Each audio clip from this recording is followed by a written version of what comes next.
Hello friends, welcome back to our channel your baby we care. आज का हमारा जो ये वीडियो है बहुत ही ज़्यादा हाई डिमांड पे आया है। अक्सर हमें आजकल लोग ये क्वेश्चन पूछ रहे हैं क्योंकि मौसम बदल रहा है, तो उस टाइम पे बच्चों को बहुत ही कॉमन इशू है कि उनकी नाक बंद हो जा रही है या फिर बेबीज़ को कफ हो जा रहा है। तो बच्चों का कैसे ध्यान रखना है कि उसको या तो कफ एंड कोल्ड ना हो, और अगर हो जाए तो हमें किस तरीके से उससे रिजॉल्व करना है। तो आइए जानते हैं हमारे इस वीडियो में कि कफ एंड कोल्ड होने के टाइम पे या फीवर होने के टाइम पे हमें क्या करना है अगर हमारा बेबी बहुत ही छोटा है, अंडर 1 ईयर है या 1 ईयर से अबव है। आइए शुरू करते हैं ये वीडियो।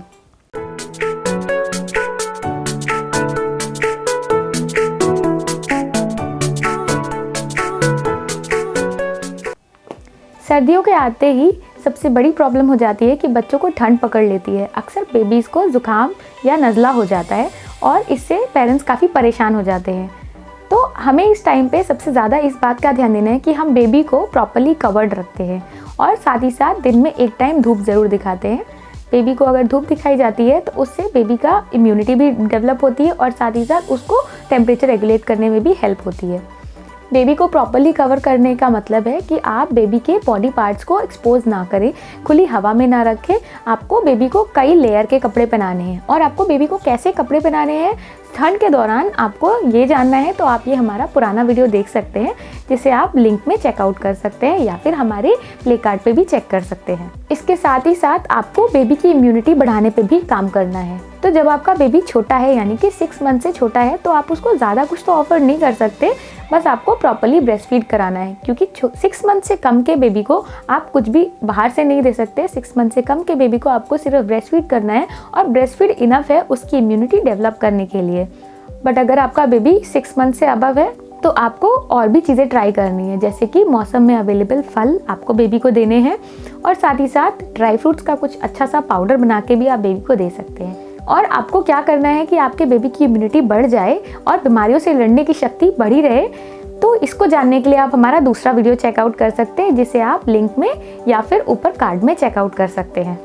अगर बेबी को कफ एंड कोल्ड हो जाता है तो हमें क्या करना चाहिए। पहला तो जब आप बेबी को रात में सोने के लिए बेड पे रखते हैं उस टाइम पे आपको बेबी के हाथों को और पैरों को दोनों को ही अच्छे से मस्टर्ड ऑयल की मसाज देनी है। ऐसा करने से बेबी के हाथ और पैर दोनों ही गर्म रहेंगे और उसको ठंड का असर ज़्यादा नहीं होगा। जब आपका बेबी छोटा है तो उस टाइम पे आप उसको फुल्ली सिक्योर करके रखें। अगर वो 2 महीने से कम की एज में है तो आप उसे प्रॉपर्ली स्वॉडल करके रखें। अगर थोड़ा बड़ा है तो आप उसके कपड़ों को अच्छे से मेंटेन करके रखें ताकि उसको हवा ना लगे, और इसमें आप लेयरिंग ट्राई कर सकते हैं। सपोज़ इतना कुछ करने के बाद भी अगर आपके बेबी को कफ या कोल्ड हो जाता है तब आप क्या करते हैं। तो इसमें आती हैं 3 बातें। पहला कि आपका बेबी 1 मंथ से कम की एज का है। तो अगर आपका बेबी 1 मंथ से कम की एज का है तो आपको डॉक्टर को कंसल्ट करना है, उसके अलावा कुछ भी नहीं करना है, क्योंकि 1 मंथ से कम की एज में बेबी को कफ या कोल्ड होना बिल्कुल भी नॉर्मल नहीं है। तो इस केस में आपको खुद से कुछ भी ट्राई नहीं करना है, आपको सीधा डॉक्टर के पास जाना है और इसमें टाइम नहीं वेस्ट करना है, क्योंकि ये प्रॉब्लम कर सकता है। कोई और भी रीज़न हो सकता है कि बेबी को कफ या कोल्ड क्यों हो रहा है। ज़रूरी नहीं है कि ठंड लग रही है इसी वजह से, हो सकता है उसको कोई और भी इशू हो जो कि हमें सामने से ना देखने में पता चल रहा हो। उसके लिए डॉक्टर आपके बेबी को प्रॉपर्ली एग्जामिन करेंगे और फिर ही बता पाएंगे कि आखिर रियल रीज़न क्या है।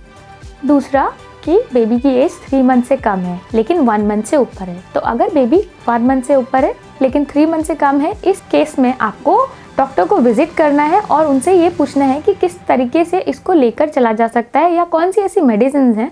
छोटे बच्चों को मेडिसिन नहीं दी जाती हैं और इसमें आपको डॉक्टर प्रॉपर्ली बता पाएंगे कि क्या करना है। अगर आपके बेबी की एज 3 मंथ से अबव है तब आप कुछ होम रेमेडीज़ ट्राई कर सकते हैं, और इन होम रेमेडीज़ में आती हैं बहुत ही सिंपल स्टेप्स, लाइक आपको बेबी को नेज़ल सलाइन ड्रॉप्स डालनी है ताकि अगर उसकी नाक बंद हो गई है तो वो खुल जाए। तो ये एक सिंपल सोल्यूशन होता है जो कि बेबी की नाक में डायरेक्ट जाता है और अगर कोई क्लॉगिंग होती है तो वो आराम से निकल जाती है।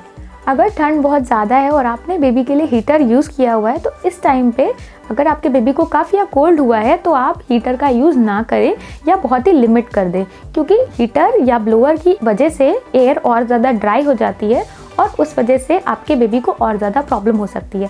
अगर आप हीटर या ब्लोअर यूज़ कर रहे हैं तो उस टाइम पे आप ये सोचें कि या तो आपको बहुत ही कम टाइम के लिए उसे यूज़ करना है और जब तक आप बेबी के रूम को गर्म करने के लिए उसे यूज़ कर सकते हैं, और उससे ज़्यादा बिल्कुल भी नहीं। आप ज़्यादा से ज़्यादा टाइम तक हीटर को बंद रखें और बेबी को प्रॉपर्ली कवर करें ताकि वो अंदर से वार्म हो सके और हीटर या ब्लोवर के ऊपर डिपेंडेंट ना रहे।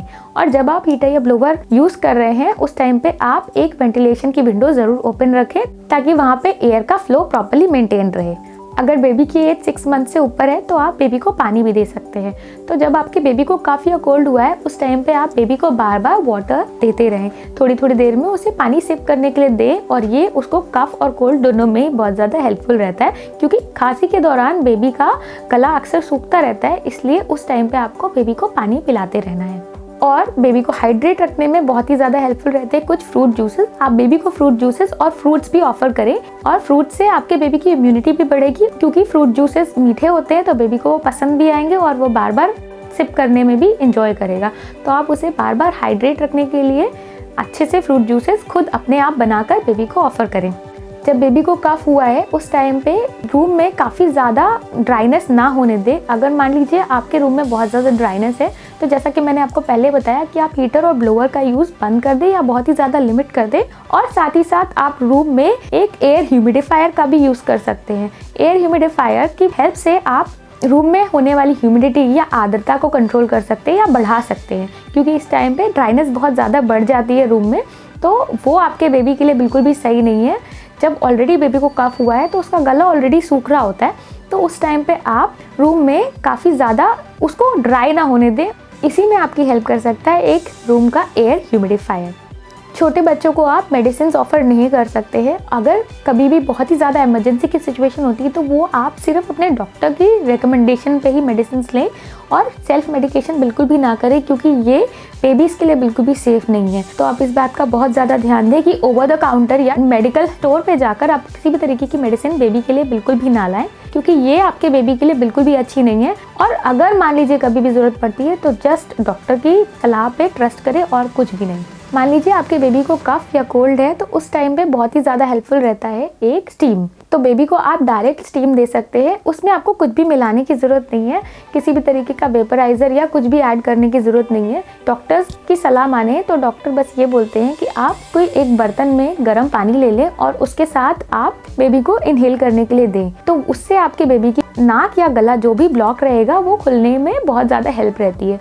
तो आपको इसमें कुछ और ऐड करने की ज़रूरत नहीं है, ना ही स्टीम ना ही वेपराइज़र, कुछ भी ऐड करने की ज़रूरत नहीं है। ये डायरेक्टली नेचुरली आपके बेबी की गले को और नाक को खोलने में बहुत ज़्यादा हेल्पफुल रहता है। और आपको अगर ये चीज़ बहुत ही हैंडी चाहिए तो आप एक नेबुलाइज़र का यूज़ कर सकते हैं, जो कि आपको किसी भी मेडिकल स्टोर पे या फिर ऑनलाइन स्टोर्स पे भी मिल जाएगा। इसके साथ ही आप एक बहुत ही सिंपल सी रेमेडी ट्राई कर सकते हैं। मान लीजिए आप बेबी को बेदिंग के लिए ले जाते हैं तो आप एक बहुत ही सिंपल सी रेमेडी ट्राई कर सकते हैं। आप वॉशरूम के अंदर गीज़र को ऑन कर दें और थोड़ी देर वाटर को हीट होने दें। आप बेबी को वॉशरूम में ले जाते हैं और डोर्स को क्लोज कर देते हैं और साथ ही साथ आपने हॉट वाटर के शावर को ऑन कर दिया। इससे वॉशरूम के अंदर स्टीम जनरेट हो जाती है और इससे आपके बेबी को बहुत ही ज़्यादा रिलैक्सिंग महसूस होता है और उसकी नोज़ अगर क्लॉग्ड रहती है या कफ होता है वो रिलैक्स्ड हो जाता है और वो सारे एयरवेज ओपन हो जाते हैं और बेबी को कोई भी प्रॉब्लम नहीं रहती है और उसको कफ और कोल्ड में बहुत ही ज़्यादा ईजी फील होता है। तो आप ये सिंपल सी रेमेडी अपने घर पर भी ट्राई कर सकते हैं। जब आपके बेबी को कफ और कोल्ड हुआ है उस टाइम पे आप बेबी को कुछ वार्म लिक्विड डाइट ऑफर कर सकते हैं, जैसे कि आप वार्म सूप ऑफर कर सकते हैं। वो भी आपके बेबी को कफ में काफ़ी हेल्प करता है और साथ ही साथ अंदर से गर्म भी करता है। इसके साथ ही आप बेबी को अगर उसकी एज 1 ईयर से ऊपर है तो आप बेबी को मिल्क में थोड़ी सी हल्दी मिलाकर दे सकते हैं। जब आपके बेबी की एज 6 मंथ से कम है तो आपको बेबी को ज़्यादा चीज़ें बाहर से नहीं देनी है और ब्रेस्ट मिल्क के अलावा कुछ भी नहीं देना है अनटिल अनलेस आपका डॉक्टर उसे सजेस्ट करता है। लेकिन अगर 6 मंथ से अबव उसकी एज है तो आप उसे हल्का माइल्ड काढ़ा दे सकते हैं। काढ़े की रेसिपी मैं अपने चैनल पर बहुत जल्द लाने वाली हूँ, आप उसे भी ज़रूर चेकआउट करें। इसके साथ ही साथ आप बेबी को लिकोराइस या मुलेठी की चाय बना के भी दे सकते हैं। ये बेबी को काफ़ी ज़्यादा हेल्प करेगी कफ एंड कोल्ड में। इसके लिए भी क्या करना है ये भी मैं आपको बहुत जल्द एक नए वीडियो में अलग से बता दूंगी। नेक्स्ट होम रेमेडी जो कई सालों से या जनरेशन से आप कह लीजिए हमारे भारत देश में यूज़ होती ही आ रही है, कई घरों में ऐसी रेमेडी यूज़ की जाती है, ये सिंपल छोटे बेबीज़ को बहुत ही ज़्यादा हेल्पफुल रहती है। अगर आपके बेबी की एज 1 ईयर से अबव है तो आप बेबी को एक कफ सिरप बना के दे सकते हैं। कफ सिरप बनाने के लिए आपको थोड़ा सा जिंजर या फिर अदरक का टुकड़ा लेना है, उसे डायरेक्ट हीट पे रोस्ट करना है, इतना रोस्ट करना है कि वो सॉफ्ट हो जाए। उसके बाद उसको फाइन पीस लेना है और पीसने के बाद उसमें 1 चम्मच हनी मिलाकर आप बेबी को दे देते हैं। जब आप बेबी को ये देते हैं तो उससे बेबी को काफ़ी ज़्यादा रिलीफ मिलती है उसके कफ में, और साथ ही साथ क्योंकि वो अंदर से गर्म होता है तो बेबी को कोल्ड में भी काफ़ी आराम मिलता है। तो आप ये रेमेडी भी ट्राई कर सकते हैं, क्योंकि ये ऐसी रेमेडी है जो जनरेशन से यूज़ होती आ रही है और बहुत ही ज़्यादा ट्राइड एंड टेस्टेड है। तो आप इस पर रिलाई कर सकते हैं। ये भी बहुत ही ज़्यादा हेल्पफुल रहेगी आपके बेबी को कफ एंड कोल्ड से बचाने में। लेकिन इसमें आपको बहुत ज़्यादा ध्यान देना है कि आपके बेबी की एज 1 ईयर से अबव ही हो, क्योंकि इसमें हनी का यूज़ किया जा रहा है और हनी आप 1 ईयर से कम के बेबी को नहीं दे सकते हैं, अदरवाइज़ उनको बैक्टीरियल इन्फेक्शंस हो सकते हैं। तो फ्रेंड्स, आई होप मेरी ये छोटी छोटी रेमेडीज़ आपके लिए बहुत हेल्पफुल रही होंगी और आपको ये समझ आ गया होगा कि अगर आपके बेबी को कफ और कोल्ड हो जाता है तो आप क्या कर सकते हैं और किन केसेस में आपको डॉक्टर के पास जाना बहुत ज़्यादा ज़रूरी है और किन केसेस में आप घर पे कुछ होम रेमेडीज़ ट्राई कर सकते हैं। अगर आपके बेबी की एज बहुत ज़्यादा कम है, सपोज़ 1 मंथ से नीचे है, तो आपको कोई भी होम रेमेडी घर पे ट्राई नहीं करनी है, क्योंकि ये आपके बेबी के लिए बिल्कुल भी सेफ़ नहीं है और इस तरीके का कफ या कोल्ड बेबी के लिए नॉर्मल भी नहीं है। और अगर आपके बेबी की एज 6 मंथ से अबव है तो आप ये सारी रेमेडीज़ ट्राई कर सकते हैं। ये बिल्कुल सेफ़ हैं क्योंकि इनमें कोई भी केमिकल्स इन्वॉल्व नहीं है और ये डॉक्टर्स भी आपको सजेस्ट करेंगे कि इस तरीके की रेमेडीज़ आप ट्राई कर सकते हैं। और सलाइन ड्रॉप्स भी डॉक्टर्स ही आपको रेकमेंड करते हैं, सिंपल स्टीम भी आपको डॉक्टर्स रेकमेंड करते हैं। इनमें किसी भी तरीके की कोई भी प्रॉब्लम नहीं है, आप बिना डर के इन सारे रेमेडीज़ को ट्राई कर सकते हैं। आई होप मेरी ये होम रेमेडीज़ आपके लिए बहुत ही ज़्यादा हेल्पफुल रही होंगी। अगर आपके लिए हेल्पफुल हैं तो आप इस वीडियो को लाइक कर सकते हैं और अगर किसी और के लिए भी यूज़फुल लगती हैं तो आप उनके साथ इसे शेयर कर सकते हैं। इसके साथ ही हमारे चैनल पर बेबी केयर ड्यूरिंग विंटर्स की पूरी सीरीज़ है, आप उसे भी ज़रूर चेकआउट करें, वो भी आपके लिए काफ़ी हेल्पफुल रह सकती है।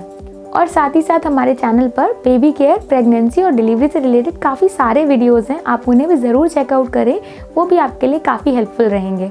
और अब आप हमें फेसबुक, पिंटरेस्ट और इंस्टाग्राम पे भी चेकआउट कर सकते हैं, उनके लिंक्स आपको डिस्क्रिप्शन बॉक्स में मिल जाएंगे।